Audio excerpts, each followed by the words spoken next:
ये आकाशवाणी है। कोविड-19 विशेष कार्यक्रम के अंतर्गत प्रस्तुत है कोरोना वायरस संक्रमण की वर्तमान स्थिति पर चर्चा। प्रस्तुत कर रहे हैं आकाशवाणी संवाददाता सिद्धार्थ सिंह।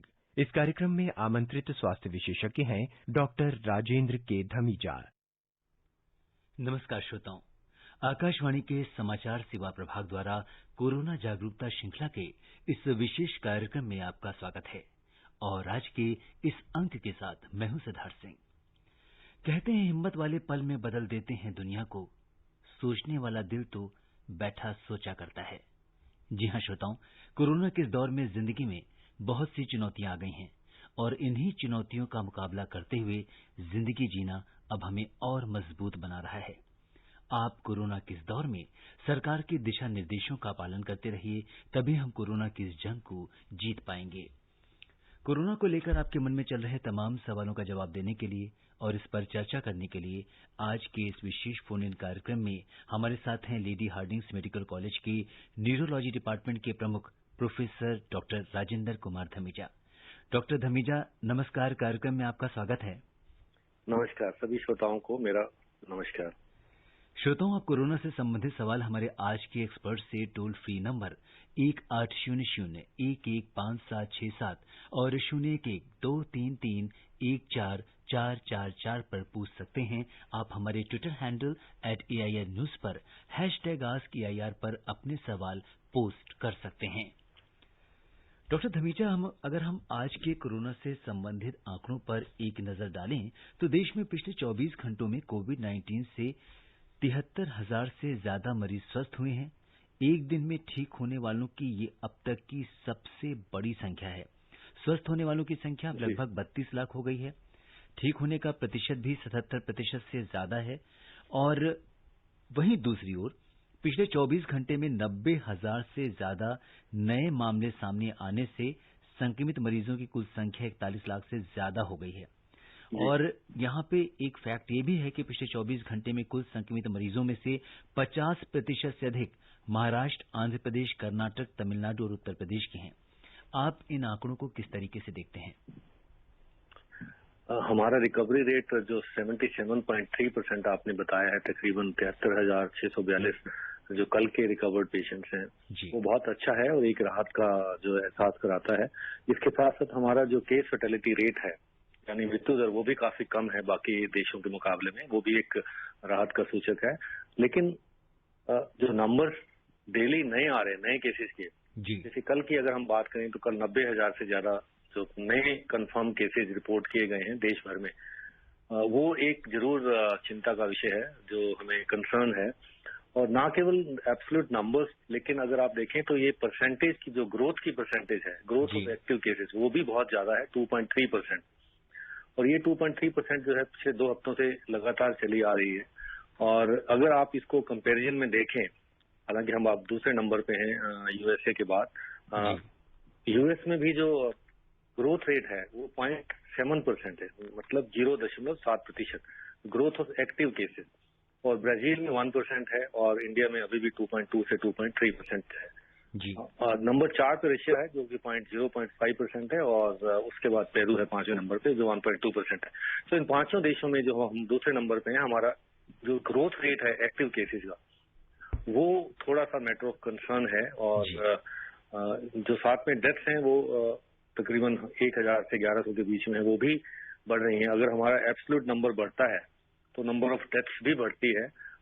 अभी लेस देन 2% है, 1.7%, लेकिन चिंता का विषय तो है ही। जी। और देश में कल लगातार चौथे दिन 10 लाख से ज्यादा नमूनों की कोरोना जांच की गई है। और ऐसा हम देख रहे हैं कि पिछले दिनों जांच के नंबर्स में काफी इजाफा हुआ है।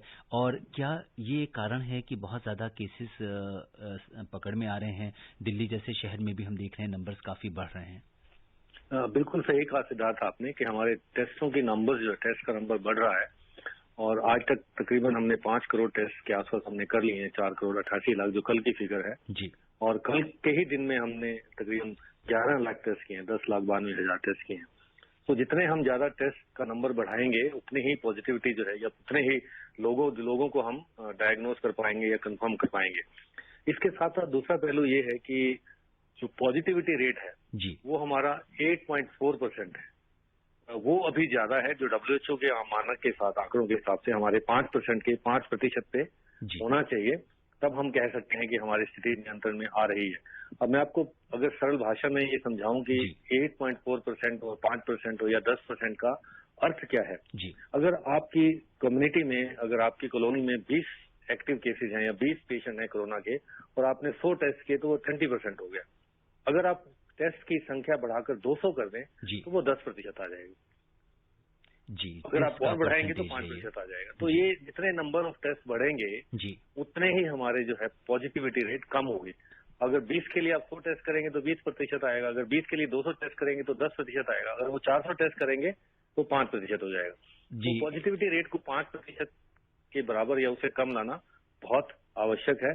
और अगर एक और आंकड़ा जो हम जिसको देखते हैं हम आर इफेक्टिव जो है, वो भी हमारा जो है 1.09 है कल की तारीख में, जो कि पिछले एक महीने से 1.08, 1.06, 1.09 के आसपास चल रहा है। तो ये भी जो एक मानक है कि हमें 1 से नीचे इसको लाना है और तभी हम कह सकते हैं कि स्थिति नियंत्रण में आ रही है।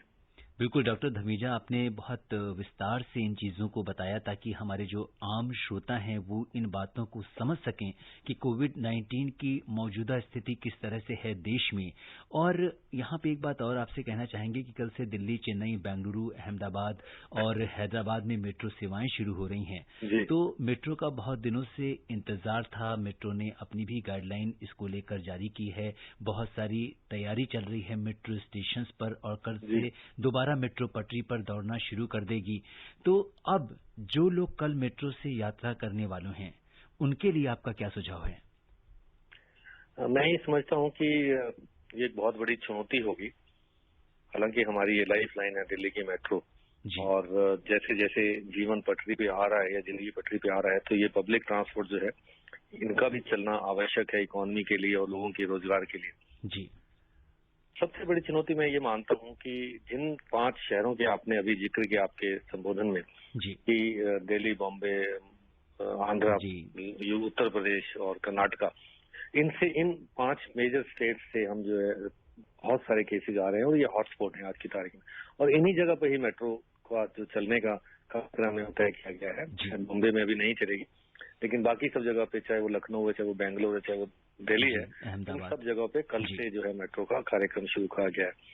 तो इनकी जो मेट्रो से चलने की जो मुझे चुनौती लगती है वो है क्राउड मैनेजमेंट, कि लोगों को कैसे सोशल डिस्टेंसिंग मेंटेन की जाए, कैसे हमें डिस्टेंसिंग, मास्किंग और सैनिटाइजेशन को जो है इन्फोर्स किया जाए।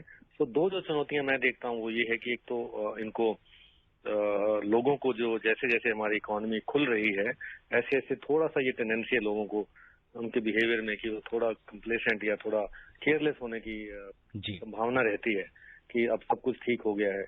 ये मेट्रो जरूर चल रही है लेकिन कोरोना अभी खत्म नहीं हुआ है। इस समय पर पहले से भी ज्यादा हमें सावधानी रखने की जरूरत है और this is the time and we should be more alert.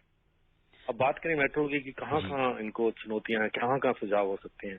एक तो मैंने जिक्र किया कि कॉन्टैक्टलेस ट्रैवल होना चाहिए। आप कोशिश करें जितना कॉन्टैक्टलेस ट्रैवल कर सकते हैं उतना करें, चाहे वो लिफ्ट पे जाना हो, चाहे वो स्टेशन के बाहर भीड़ हो या कहीं किसी सरफेस पे टच करना हो, चाहे वो प्लेटफॉर्म पे आप हैं, चाहे वो कोच के अंदर हैं। तो कॉन्टैक्टलेस ट्रैवल होना चाहिए और हर जगह पे जो है क्राउड में नहीं बने, क्राउड का हिस्सा ना बने, क्योंकि ये वायरस जो है जो क्राउड में बहुत जल्दी से ये फैलता है और मैग्नेट की तरह क्राउड काम करता है, अपने आप को अट्रैक्ट करता है। सो प्लेटफॉर्म हो, स्टेशन हो, कोचेज हो, वो हर जगह पे आप कॉन्टैक्टलेस ट्रैवल करें और कोशिश करें कि कम से कम भीड़ इकट्ठी होने दें।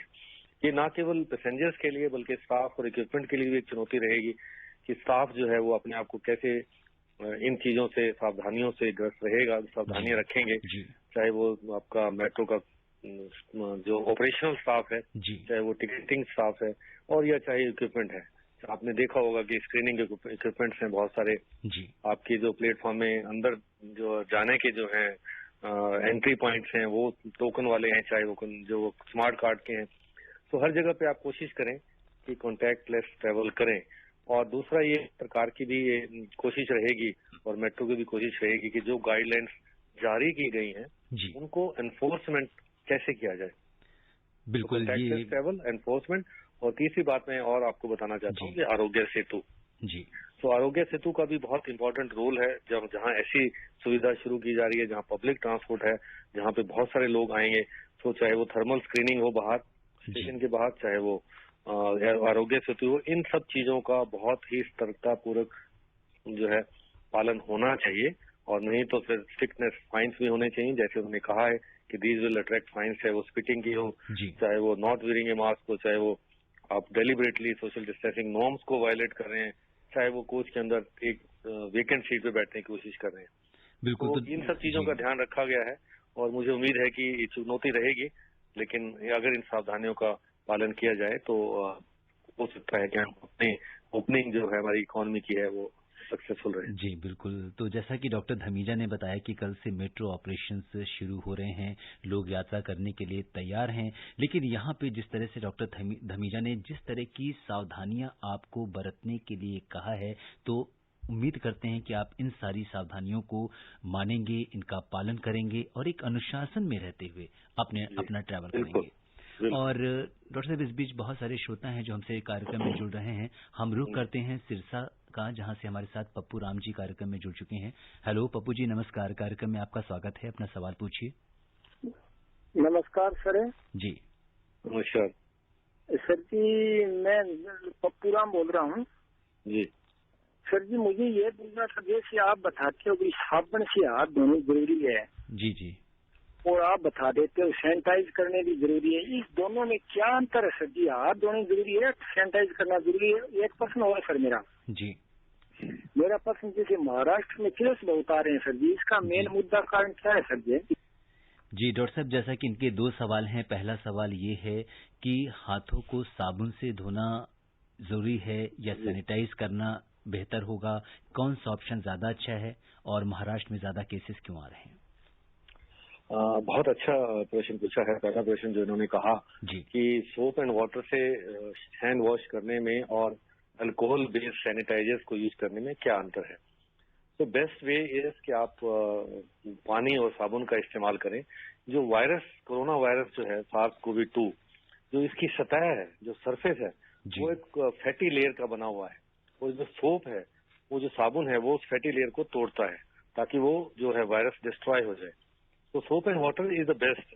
लेकिन अगर वो उपलब्ध नहीं हो सकता हर टाइम पे, आप बाहर हैं, ऑफिस में हैं, ट्रेवल कर रहे हैं, जहाँ पे संभव नहीं है कि आपके पास साबुन भी हो और पानी भी, आपका रनिंग वाटर भी हो, तो उस स्थिति में हम ये कहते हैं कि अल्कोहल बेस्ड सैनिटाइजर्स जरूर इस्तेमाल करें। अल्कोहल भी वही काम करता है कि लिपिड लेयर को वो डिस्ट्रॉय करता है। तो 60 to 70% अल्कोहल होना चाहिए उसमें, अल्कोहल बेस्ड सैनिटाइजर से।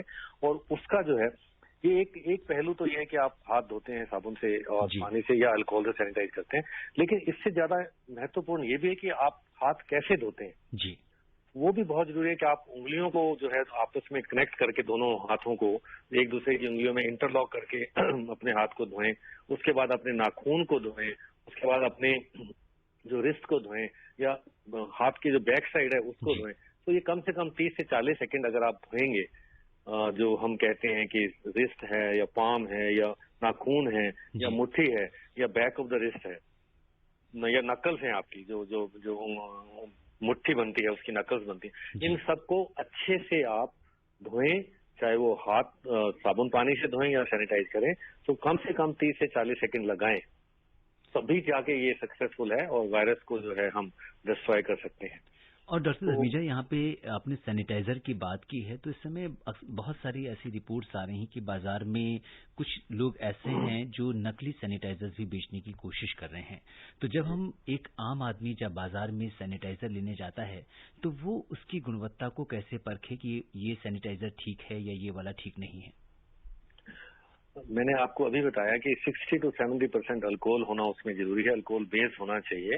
और मानक जो बने हुए हैं, चाहे वो ISI मानक हैं या दूसरे क्वालिटी कंट्रोल मानक हैं, उनके ऊपर सबका लिखा हुआ होता है कि ये इस मानक द्वारा तैयार किया गया है या इस स्टैंडर्ड से तैयार किया गया है या इसका ये क्वालिटी कंट्रोल है। तो आप जो है कोशिश यही करें कि आप सैनिटाइजर की बजाय हाथ और पानी और साबुन से हाथ धोएं।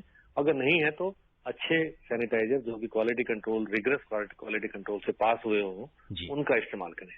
जी, और इसके बाद अब हम रुक करते हैं मध्य प्रदेश में मंदसौर का, जहां से हमारे साथ बासंती लाल जी। क्वेश्चन था महाराष्ट्र जी, महाराष्ट्र के जी, उसका आपने पहले उत्तर दे दिया था तो इसलिए उसको हमने रिपीट नहीं किया, लेकिन एक संक्षिप्त में बता दीजिए डॉक्टर साहब।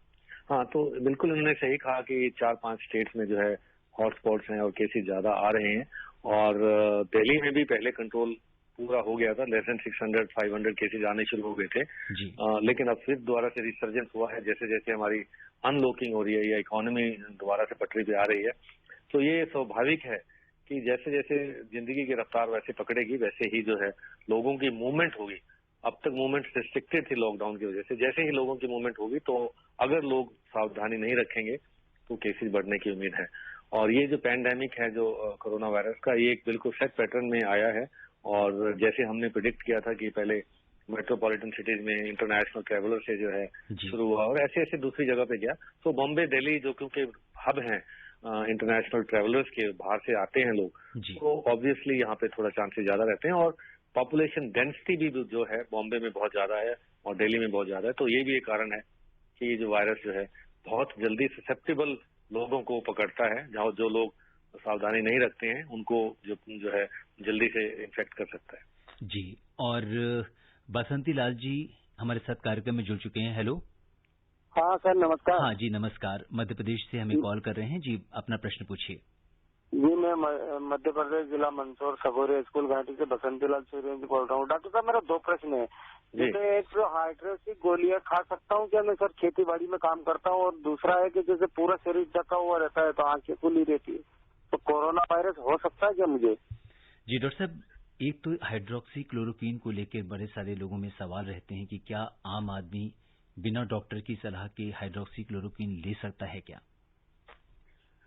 बिल्कुल नहीं ले सकता है बिना डॉक्टर की सलाह से। हमारी गाइडलाइंस हैं, आईसीएमआर की गाइडलाइंस हैं, और स्टेट गवर्नमेंट्स और जो सेंट्रल गवर्नमेंट का डीजीएचएस गाइडलाइंस हैं कि किन लोगों को हाइड्रोक्सी क्लोरोक्वीन देना है, चाहे वो हेल्थ केयर वर्कर्स हैं, चाहे वो वनरेबल पॉपुलेशन है, एल्डरली की पॉपुलेशन है, चाहे वो कोमॉर्बिडिटी वाले लोग हैं जिनको डायबिटीज, ब्लड प्रेशर या हार्ट की प्रॉब्लम है, जिनको हम कोमॉर्बिडिटीज बोलते हैं, उन लोगों के लिए गाइडलाइंस हैं। लेकिन इसके जो है एडवर्स इफेक्ट्स भी हैं और दवाई से नुकसान भी हो सकता है। अगर आप उस गाइडलाइन के हिसाब से उसमें फिट बैठते हैं तो आपका जो ट्रीटिंग डॉक्टर है उसकी सलाह से आप ले सकते हैं, लेकिन बिना डॉक्टर की सलाह से नहीं लेनी चाहिए। और डॉक्टर साहब, इनका दूसरा सवाल ये था कि जैसे रिमोट एरियाज में जो लोग रहते हैं, गांव में रहते हैं, उनमें कोरोना के संक्रमण के कितने चांसेस होते हैं? अभी जो पैंडेमिक की ट्रेजेक्ट्री है वो यही है कि जो बड़े बड़े शहरों से ये जो वायरस है वो ट्रेवलर्स की वजह से जो एक जगह से दूसरी जगह पे, बड़े शहरों से छोटे शहरों में, चाहे वो किसी भी क्लास के लोग हैं, चाहे मजदूर हैं या लेबरर्स हैं या बड़े लोग हैं, वो जब जाते हैं तो वायरस के जो है फैलने की संभावना बढ़ती है, वो लेके जाते हैं। तो गांव में क्योंकि हो सकता है कि टेस्टिंग की सुविधा उतनी ना हो, तो और भी सावधानी रखने की जरूरत है। इनका ये प्रश्न था कि सिर से पैर तक अगर कवर्ड है जी, तो आंखें खुली हैं तो क्या संभावना रहती है? तो जो कोरोना वायरस जो है फैलने की जो इसकी जो मेथड है वो यही है कि ड्रॉपलेट से ये फैलता है, और कोई भी इससे संक्रमित व्यक्ति जब कोई खांसता है या अपनी सांस के थ्रू जो बाहर सांस की एक्सपिरेशन है उसके थ्रू जो ड्रॉपलेट जाती हैं, या कोई स्नीजिंग है या जोर जोर से सिंगिंग है या बोलना है, तो इन सब चीजों से ड्रॉपलेट जो है बाहर निकलती हैं। अगर आप उसकी संक्रमित व्यक्ति के प्रॉक्सिमिटी में है या 2 गज की दूरी के अंदर हैं तो आपके सांस के थ्रू ये वायरस जाने की संभावना रहती है। तो अगर आपने फेस कवर किया हुआ है, मास्क पहना हुआ है और आपने डिस्टेंस बनाए हुए हैं 2 मीटर का, तो ये संभावना बहुत कम रहती है। 90 से 95% जो है। ये 3 जो मेथड्स हैं जो अभी हम बार बार जिक्र करते हैं कि सैनिटाइजेशन, मास्किंग और जो डिस्टेंसिंग जो है, अगर इन तीनों का इकट्ठे से हम पालन करें तो ये संभावना बहुत कम रहती है। और इस बीच बेंगलोर से हमारे बड़े रेगुलर लिसनर्स हैं, श्रीकांत जी जुड़ चुके हैं। श्रीकांत जी नमस्कार, कार्यक्रम में आपका स्वागत है। बहुत बहुत नमस्कार आपको और डॉक्टर साहब को भी नमस्कार। डॉक्टर साहब ये पूछ रहे हैं कि हमारे एक मित्र हैं 64 साल के, डायबिटीज के पेशेंट है, ब्लड प्रेशर के पेशेंट है, 12 दिन से हॉस्पिटलाइज है और डॉक्टर अभी बोल रहे हैं कि उनके कफ में से ब्लड आ रहा है। तो डॉक्टर साहब ये क्या दिक्कत है आप जरा बताएं, और 4 दिन से वेंटिलेटर पे भी हैं। नमस्कार, जय हिंद। जी डॉक्टर जी बताइए। ये जो प्रश्न पूछा है इन्होंने जी, ये मरीज जो है ऑलरेडी हॉस्पिटल में एडमिट है, इन्होंने नहीं बताया है कि कोविड पॉजिटिव है या कोविड नेगेटिव है। तो और भी बहुत सारी बीमारियां हो सकती हैं जो नॉन कोविड डिजीज हैं, रेस्पिरेटरी प्रॉब्लम्स हैं, जिनमें ये लक्षण जो बता रहे हैं कि सांस में जो उल्टी में खून आ रहा है या खांसी में खून आ रहा है, तो ये अलग अलग चीजें हैं। और ये तो अब जो ट्रीटिंग डॉक्टर्स हैं वही बता सकते हैं कि कोविड पॉजिटिव की कॉम्प्लिकेशन से आईसीयू में और वेंटिलेटर पे हैं या नॉन कोविड की रेस्पिरेटरी डिजीज की वजह से आईसीयू में हैं और वेंटिलेटर पे हैं। जी, तो यहाँ पे डॉक्टर धमीजा कुछ चीज अक्सर ऐसा देखने में आता है कि कुछ लोग जब किसी कोरोना संक्रमित जो व्यक्ति होता है उसके संपर्क में आते हैं तो किसी को तो ये बीमारी हो जाती है, जबकि किसी में वो निगेटिव आता है टेस्ट। इसका क्या कारण है कि क्या ये वायरस कुछ लोगों को संक्रमित कर पाता है लेकिन कुछ लोगों को संक्रमित नहीं करता है? ये बहुत इंपॉर्टेंट क्वेश्चन आपने पूछा है और बहुत रेलेवेंट है। ये साइंस के सामने अभी तक ये अनआंसर्ड है क्वेश्चन। 2 क्वेश्चन एक्चुअली अनआंसर्ड है कोरोना वायरस के बारे में। एक तो यही है कि ये किन लोगों को जो है कुछ लोग ऐसे हैं जो इससे बच रहे हैं या उनकी इम्यूनिटी ज्यादा है या उनको बार बार इन्फेक्शन होने की वजह से उनका रेजिस्टेंस है इस वायरस के प्रति। तो ये अभी हम नहीं तय कर पाए हैं कि ससेप्टेबिलिटी इंडेक्स जो है किसका कितना है, किसका ज्यादा है। ये आपने बात बिल्कुल सही कही कि अगर संक्रमित व्यक्ति 10 लोगों के संपर्क में आता है तो उसमें से कुछ लोगों को बहुत जल्दी इन्फेक्शन स्प्रेड होती है या संक्रमित हो जाते हैं ये व्यक्ति और कुछ बच जाते हैं। और डॉक्टर धमीजा यहाँ पे जी एक चीज और भी है कि संक्रमित होने के बाद भी अगर हम संक्रमितों को देखें तो कुछ लोगों में बहुत सीरियस नेचर का कॉम्प्लिकेशन हो जाता है, कुछ लोग ये बहुत माइल्ड लक्षणों के साथ अपने आप ठीक हो जाते हैं। तो इनका क्या कारण है? हाँ, बिल्कुल सही कहा। तो ये जो ससेप्टेबिलिटी इंडेक्स में आपको बता रहा था कि किन लोगों को जो है ज्यादा पकड़ता है और किस लोगों को बच जाते हैं, तो ये इंडिविजुअल वेरिएबिलिटी है, पर्सन टू पर्सन डिफरेंस है। कुछ लोगों के अंदर या तो थोड़ा रेजिस्टेंस है या उनको वायरल लोड कम गया है और दूसरे लोगों को जो हाई वायरल लोड गया है जो जल्द संक्रमित हो गए हैं और जिनको लो वायरल लोड गया है वो संक्रमित होने से बच गए हैं। तो थोड़ा बहुत रेजिस्टेंस जो है बार बार इन्फेक्शन होने की हो सकता है, वो लो वायरल लोड की वजह से बच सकते हैं। तो आपने दूसरा महत्वपूर्ण प्रश्न पूछा है कि जिन लोगों को हो गया कोरोना, जो इससे संक्रमित हो गए, उनमें से भी बहुत सारे लोग, ज्यादातर लोग जो है 80% या 85% बिल्कुल माइल्डली सिम्टोमेटिक रहते हैं और उनको घर पे हम एडवाइज करते हैं होम आइसोलेशन की। लेकिन वो कौन से फैक्टर हैं जिसकी वजह से कुछ लोग बहुत ज्यादा सीरियसनेस में आ जाते हैं, सीरियसली इल हो जाते हैं, आईसीयू में पहुंच जाते हैं या क्रिटिकल होके वेंटिलेटर पे जाते हैं, और कुछ लोग जो ज्यादातर लोग हैं उनको नहीं होता है। तो अभी साइंस ने ये इन 2 प्रश्नों का उत्तर नहीं ढूंढा है कि ऐसे कौन से फैक्टर हैं जो संक्रमित रोगी को भी अलग अलग तरीके से जो वायरस है मैनिफेस्ट कर रहा है, या कुछ लोगों को सीरियस बीमारी दे रहा है और कुछ लोगों को माइल्ड बीमारी दे रहा है। और जो पहले वाला प्रश्न था उसका भी अभी तक साइंस ने आंसर नहीं निकाला है। लेकिन मोटी बात यह है कि आपको सावधानी रखनी चाहिए ताकि आपको इन्फेक्शन ना आए और आपकी संभावना जो है 90 to 95% कम हो सकती है अगर आप ये पब्लिक हेल्थ के बेसिक जो एडवाइजरीज समय समय पर दी जा रही हैं और इनको रिपीट किया जा रहा है, उनसे अगर आप उनका अनुशासन से पालन करें। बिल्कुल, जैसा कि डॉक्टर धमीजा बार बार कह रहे हैं कि हमें अनुशासन में रहना होगा, इन चीज़ों का पालन करना होगा, तभी हम कोरोना से इस जंग में जीत पाएंगे। और अब हम रुख करते हैं उड़ीसा का, जहां से हमारे साथ बुल्लू पटनायक जी जुड़ चुके हैं कार्यक्रम में। बुल्लू जी नमस्कार, कार्यक्रम में आपका स्वागत है। नमस्कार सर जी। My name is Bullu Patnaik, Keonjhar district, Odisha state. जी sir. My question is, what about vaccine? जी डॉक्टर धमीजा, इस समय हर व्यक्ति जानना चाहता है कि कोरोना की वैक्सीन कब तक आएगी और इसका जो डेवलपमेंट है वो अभी किस स्टेज पे है? कोरोना की वैक्सीन का सबको इंतजार है, जितना इनको इंतजार है उससे ज्यादा मुझे इंतजार है। और बहुत सारी एजेंसीज पूरी दुनिया में, पूरे विश्व में इस कोशिश में लगी हैं कि कोरोना की वैक्सीन जल्दी से जल्दी आ जाए और सबको मिल जाए। तो जो इसके एक प्रोसीजर्स हैं वैक्सीन को लाने के लिए, और सभी वैक्सीन उस रिगरस प्रोसीजर से निकलती हैं। अप्रूवल तभी मिलता है जब वो उन मानकों पर खरी उतरें, और जो अलग अलग फेजेज में हम उनकी टेस्टिंग करते हैं या इनको ट्रायल्स कहते हैं, उन सब के रिगरस उससे स्क्रूटनी से निकल के अप्रूवल्स के लिए जाए और रेगुलेटरी अथॉरिटीज उसको अप्रूव करें वैक्सीन को। ये लंबी प्रक्रिया है, तकरीबन कई बार 8 से 10 साल लगते हैं वैक्सीन को अप्रूव करने में, होने में। और क्योंकि ये एक महामारी है, वैश्विक महामारी है, तो विश्व की सभी रेगुलेटरी एजेंसीज भी इस टाइम पे इस कोशिश में लगी हैं कि ये जो 8-10 साल का जो पीरियड है इसको कम से कम किया जाए और एक ही टाइम पे 2-2, 3-3 स्टेजेस जो है, फेजेस जो है वो चलाए जाए। और ये अभी बहुत सारी कैंडिडेट वैक्सीन चल रही है, 300 से ज्यादा है, और जिसमें बहुत सारी वैक्सीन फेज 2 और फेज 3 के ट्रायल इकट्ठे एक ही समय पे चला रही हैं। भारतवर्ष में भी 3-4 वैक्सीन ऐसी हैं जो फेज 2 और फेज 3 में है।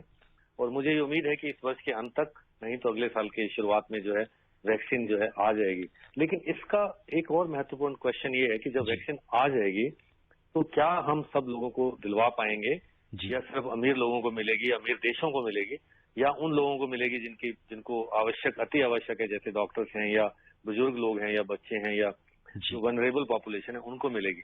तो अभी तक एक वैक्सीन जो अप्रूव हुई है, स्पुतनिक 8 जो है वो रशिया की आई है, और उसका हाल ही में कल या परसों जो है पिछले 2 दिनों में उसकी जो है अप्रूवल जो कुछ दिन पहले हुई थी, उसका डाटा भी पब्लिश हुआ है। लेकिन बहुत मामूली संख्या में उन लोगों ने टेस्ट किया है, 30-40 लोगों पे, जो कि पब्लिश हुआ है, पीयर रिव्यू हुआ है। तो इसका मतलब उन्होंने ये तो दिखाया है कि वैक्सीन कामयाब हो सकती है, लेकिन इट इज टू अर्ली। अब ये बहुत जल्दी होगा ये कहना कि ये वैक्सीन जो आ गई है और हम सब लोगों को मिलनी चाहिए। लेकिन मुझे ये उम्मीद है कि सभी लोग अगर कोशिश कर रहे हैं तो वैक्सीन जल्दी आएगी, इस साल के अंत तक, नहीं तो अगले साल के शुरुआत के 3 महीनों। जैसा डॉक्टर धमीजा बता रहे हैं कि जब तक वैक्सीन का ट्रायल किसी लार्जर पॉपुलेशन पे नहीं हो जाता, हजारों में, और हजारों में लोगों में, तब तक हम ये बहुत निश्चित तौर पर नहीं कह सकते हैं कि ये कितनी इफेक्टिव है या इस वैक्सीन की एफिकेसी कितनी है। और इस बीच हमारे साथ जल्दी से सवाल ले लेते हैं, उड़ीसा से गोकुल शाह जी जुड़ चुके हैं। गोकुल जी, जल्दी से अपना सवाल पूछिए, कार्यक्रम का समय खत्म हो रहा है। हाँ, आपको नमस्कार और डॉक्टर जी को भी नमस्कार। जी नमस्कार। जैसे ब्लड ग्रुप डिफरेंट टाइप्स का होता है, उसी हिसाब से प्लाज्मा होता है ना कुछ अलग है? जी डॉक्टर धमीजा आप पूछ रहे हैं, प्लाज्मा भी ब्लड ग्रुप की तरह अलग अलग टाइप का होता है या एक ही होता है? नहीं, प्लाज्मा भी अलग अलग टाइप का होता है, और प्लाज्मा थेरेपी जो है एक इम्पोर्टेंट एक्सपेरिमेंटल थेरेपी है, और हमारे देश में इस पे काफी चर्चा चल रही है। और लोगों से मेरा आह्वान भी है कि आप जो है अगर कोरोना से ग्रस्त होकर ठीक हो चुके हैं तो इस बारे में अवश्य जो है सोचें और विचार करें, और आप किसी की जिंदगी बचा सकते हैं तो अवश्य बचाएं। बिल्कुल। और अब समय इजाजत नहीं दे रहा कि हम इस चर्चा को आगे बढ़ाएं। चलते चलते डॉक्टर धमीजा, आप आकाशवाणी के श्रोताओं से क्या कहना चाहेंगे? मेरी सबसे यही अपील है, पहले भी मैं बहुत बार कर चुका हूँ, कि ये जो हम 5 चीजें हम बताते हैं, चाहे वो सोशल डिस्टेंसिंग हो, चाहे वो मास्किंग हो, चाहे वो हैंड सैनिटाइजेशन हो या रेस्पिरेटरी हाइजीन हो, ये सब साइंस पे आधारित है। साइंस में बार बार ये ट्रायल कर करके हमने प्रूव किया है कि अगर मास्क पहनेंगे या आप सैनिटाइज करेंगे बार बार, या आप डिस्टेंस बना कर रखेंगे, तो कोरोना से बच सकते हैं। एक जो नंबर 4 चीज जो मैं सब लोगों को आपके माध्यम से बताना चाहता हूँ कि चौथी चीज का भी ख्याल रखें कि अगर आपकी तबीयत ठीक नहीं है, अगर आप ठीक नहीं है तो आप बाहर मत निकलें घर से, घर में ही रहें, अनलेस आप टेस्ट कराने जा रहे हैं या डॉक्टर की सलाह से जा रहे हैं। और 5वीं चीज जो है सबसे ज्यादा इंपॉर्टेंट ये कि ये सब चारों चीजों के बारे में इकट्ठे ही यूज करना है, इकट्ठे ही सावधानी रखनी है अनुशासन पूर्वक, और ये सब रिगरसली और रेगुलरली करनी है, क्योंकि हमारा बिहेवियर जो है उसको चेंज करना बहुत जरूरी है। ये सब चीजें सबको मालूम है, लेकिन हम अपने आप को बदलें, हमें अपने आप के अपने कल्चरल और बिहेवियरल चेंज को लाना है, ताकि हम इसको एक नया नॉर्म बनाएं। ये एक बार कहने से या एक बार करने से बात नहीं है। ये बिल्कुल डॉक्टर धमीजा, आपने बिल्कुल सही बात कही। आप कोविड-19 के इस विशेष कार्यक्रम से जुड़े और आपने हमारे श्रोताओं के प्रश्नों का उत्तर दिया। आपका बहुत बहुत धन्यवाद। Thank you very much, thanks for having me. श्रोताओं, आज के अंक में बस इतना ही। चलते चलते आपसे यही कहेंगे कि वाकिफ कहाँ जमाना हमारी उड़ान से, वो और थे जो हार गए आसमान से। आप कोरोना से जंग में अपना हौसला यूं ही बनाए रखिए, और जब भी मेरा ख्याल आए अपना बहुत बहुत ख्याल रखिएगा। इसी कामना के साथ दीजिए मुझे अनुमति। नमस्कार। कोविड-19 विशेष कार्यक्रम के अंतर्गत अभी आप सुन रहे थे कोरोना वायरस संक्रमण की वर्तमान स्थिति पर चर्चा। प्रस्तुत कर रहे थे आकाशवाणी संवाददाता सिद्धार्थ सिंह। इस कार्यक्रम में आमंत्रित स्वास्थ्य विशेषज्ञ थे डॉक्टर राजेंद्र के धमीजा। ये कार्यक्रम आकाशवाणी के समाचार सेवा प्रभाग द्वारा प्रस्तुत किया गया। इसे आप हमारे mobile app news on AIR पर भी सुन सकते हैं। इस कार्यक्रम के संबंध में अपनी प्रतिक्रिया आप हमें ईमेल कर सकते हैं पता है AIRNSDtalks@gmail.com। ये कार्यक्रम फिर से सुनने के लिए लॉग ऑन करें हमारी वेबसाइट newsonair.com।